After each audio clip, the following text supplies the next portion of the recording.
degmada Xaraale ee gobolka Galgaduud ayaa maanta si rasmi ah waxa looga daafuray ololaha diiwaangelinta shacabka kaas oo qayb ka ah diyaargarowga doorashooyinka qof iyo cod ee dalka ka dhacaya. Munaasabada daafurka waxaa ka soo qayb galay mas'uuliyiin kala duwan oo ay ka mid yihiin maamulka degmada, xildhibaano iyo wasiirro ka tirsan Galmudug, guddiga doorashooyinka, saraakiil amni iyo qaybaha kala duwan ee bulshada magaaladaasi.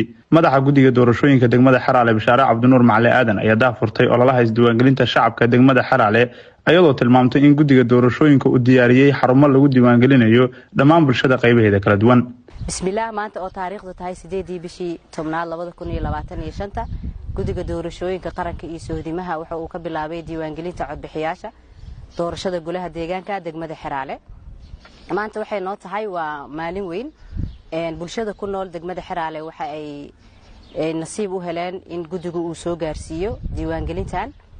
waxaa laga rabaa dhammaan dadweynaha ku nool degmada Xaraale inay iska diiwaangeliyaan xarumaha ay ka kooban tahay degmada Xaraale qaataan kaarkooda diiwaangelinta.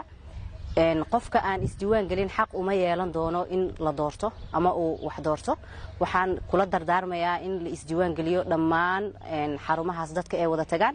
waxayna socon doontaa muddo kooban, waqti aad u kooban. marka waxaan ku bogaadinayaa dadweynaha ku nool degmada Xaraale inay isdiiwaangeliyaan.